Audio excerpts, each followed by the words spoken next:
And we are recording. Welcome, everyone. This is your host, Abraham L. Jaguar.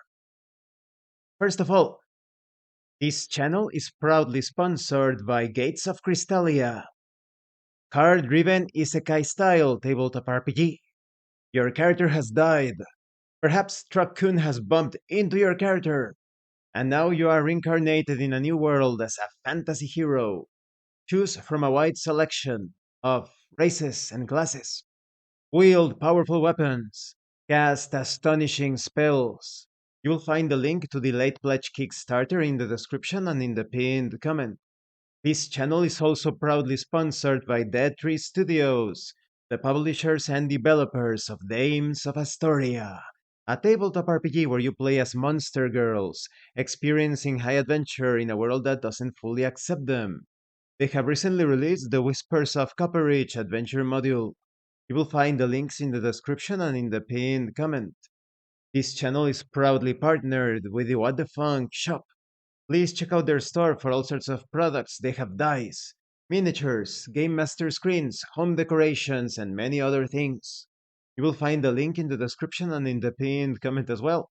And make sure that you use my code for a special discount. This time I'm continuing my solo tutorial actual play featuring SPLATTER Shack. If you haven't seen part 1, please check out the playlist in the description. If you just want like a quick summary, it's a solo tabletop RPG where you play as it's pretty much Splatterhouse from the Sega Genesis or the arcade even. I think it also came out in the arcade, right? That cult classic video game where you play as a man that got possessed by this mask. He's basically Jason Voorhees, but he's a good guy.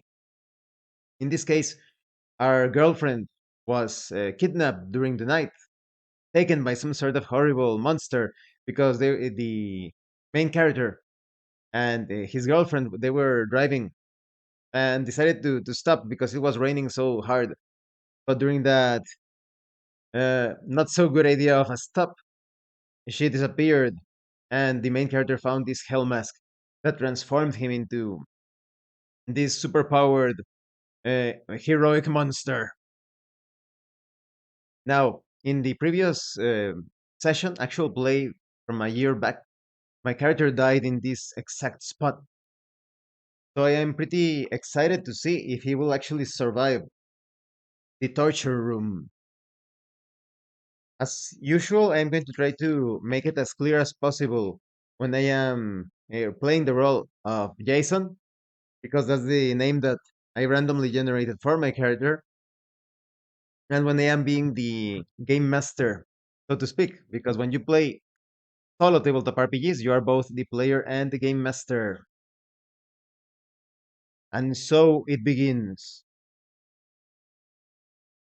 Red letters flash on the screen. Stage 4. The torture room.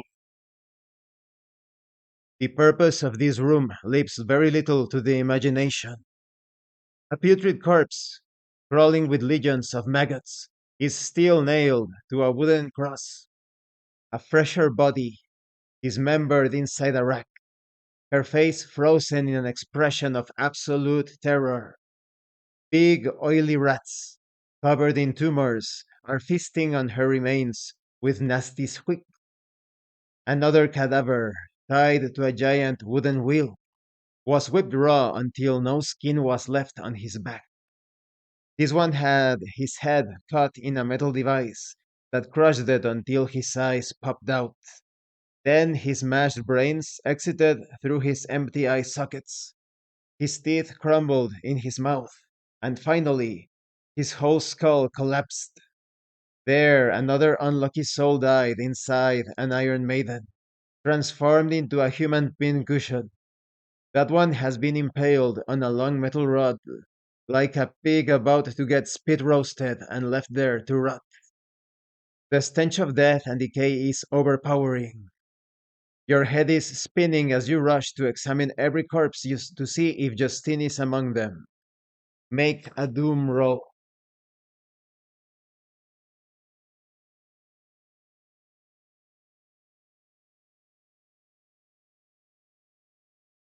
Not a sound is heard. Then discover what this torture room has in store for you. Roll on the room content table.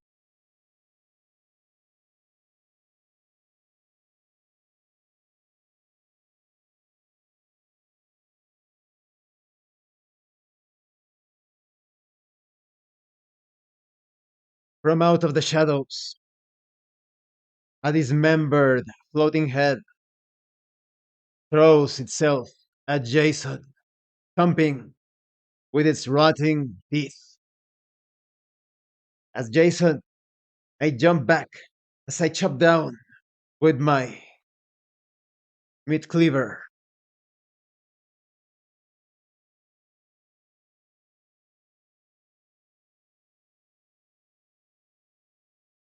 The meat cleaver almost splits the head apart,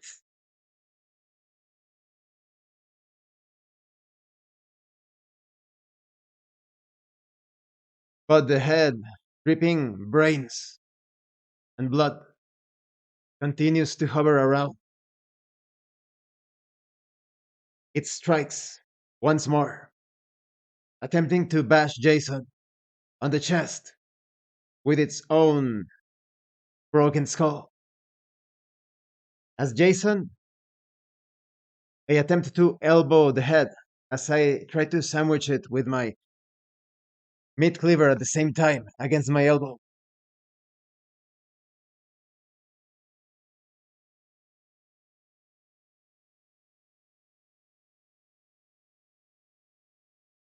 A sickening is heard, the sound of bones breaking and softer stuff getting crushed inside of said skull.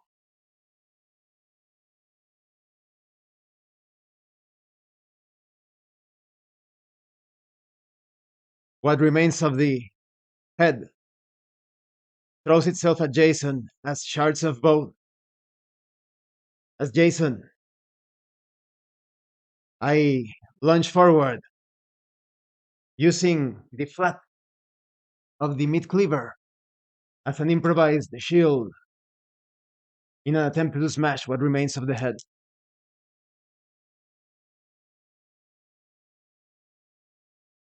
The head explodes in shrapnel, bony and bloody shrapnel, and it is no more. All is quiet. It is time to face your fate.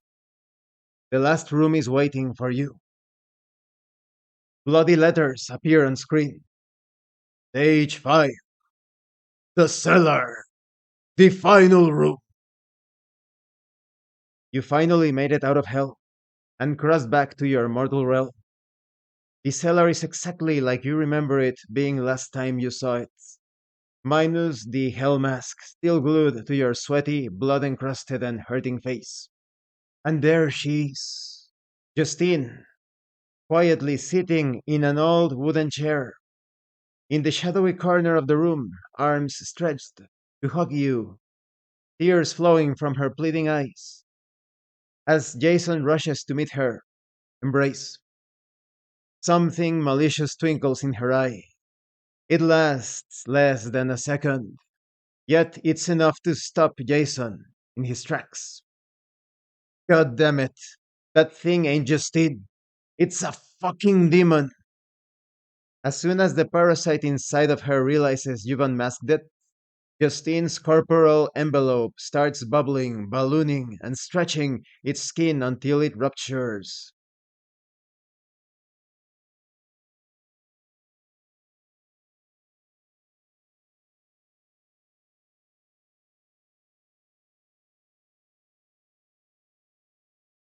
Mounds of flesh, muscles, tendons, organs, and nerves multiply and rearrange themselves as they keep expanding and expanding until they form a towering humanoid mass looking down at you. Make a brains check.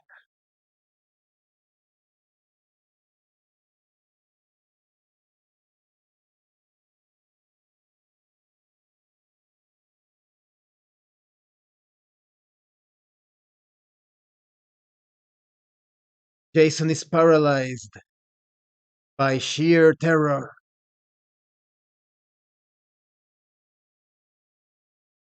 The aberrant, disgusting, malicious being attacks Jason from all sides with teeth, bone claws,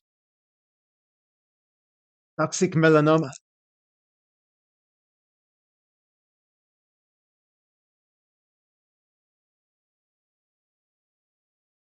Jason howls in pain.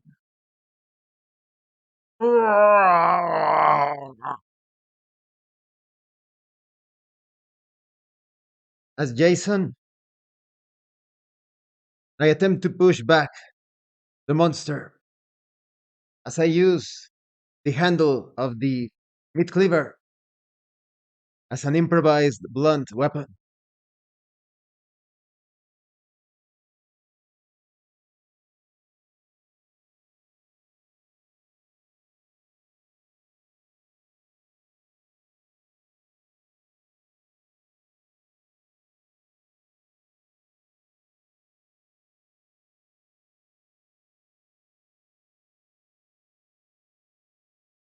It barely manages to connect as the monster that was once Justine is pushed back,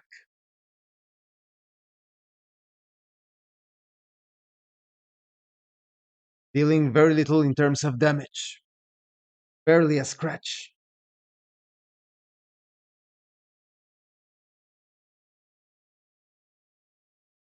Demon Justine throws its appendage like arm against Jason's throat. As Jason, I sidestep to the right, chopping down at the horrible limb.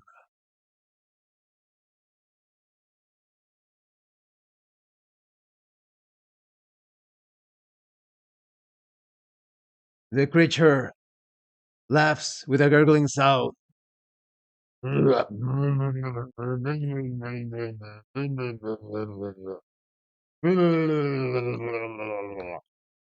of the bones, the veins, the organs, the toxicity, the acid substances within the arm expand and engulf Jason, encasing Jason completely in a cocoon of cancerous flesh. And Jason is no more, melting completely.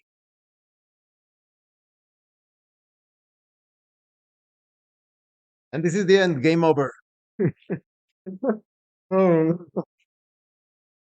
I was hoping for a critical hit. It's the only thing that can save you. I didn't find too many items that could help me. I was hoping to get a chainsaw, perhaps.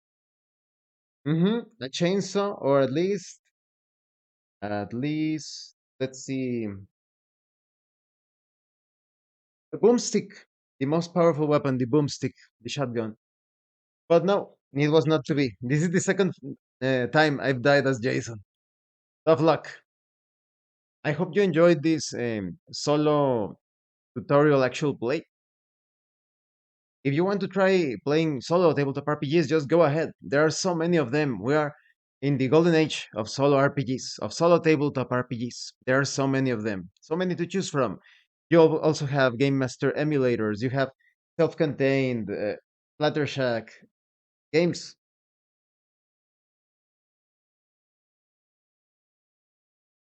So definitely give it a try.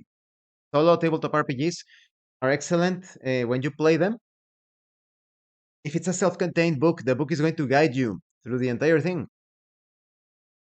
If you're using a Game Master emulator, pick your RPG of choice and start role playing. Excuse me, I just had dinner. Big bowl of oatmeal. Mm, love it. But okay. Um, but remember to role play in order for you to experience that, to actually be in the game world. As I was describing what Jason was seeing, I was actually feeling as if I was there. The moment where the corpses in the torture room were displayed, I really felt a bit anxious about destroying the aberration. I still felt pretty powered up as Jason, but I was thinking, this monster is going to kill me. So you actually feel as if you are there. All of those sensations. You won't be having a conversation about the game. You won't be telling a story about the game. You won't be. This is not a passive form of entertainment. This is actually very active. You you are not seeing things from afar. You are there. You are there. As long as you describe your actions. I do this. I attempt this in the present, in the now. Or if you want to play in third person, you can also combine third person with first person. In horror games, I tend to prefer first person all the time. Not in all cases, but in most cases, I would recommend that for the better experience. I play it in first person. I actually found it a bit challenging to switch back and forth as this in this video because I needed to tell you more or less what was going on when you are playing the solo RPG on your own. You don't need to inform others that are watching you what is going on. You everything is happening in your mind unless you want to record it. Of course, that is also of course a good idea. So I hope you will feel encouraged to play solo tabletop RPGs. Thank you for watching this video. Um, if you have any comments or questions, please let me know. This has been your host, Abraham L. Jaguar, and thank you so much to those of you that are going the extra mile to support the channel. If anyone else wishes to further support the channel, consider joining as a member using the super thanks button, like, subscribe, etc. Take a look at the information in the description, the pinned comment. And remember, it is better to roleplay and fail in character than not to roleplay and fail as a player. One of my friends and channel members, Beyond Fantasy, has requested a video on the topic. Well, I'll keep it like a surprise, right? But perhaps I'll see if Monday or Tuesday I can make a video on that. So I'm going to do it as a live stream. So definitely, if you want to participate in that live stream, that is in using the chat and whatnot, keep your eyes open for that community post where I will tell you the date and time. Thank you so much again, and see you later.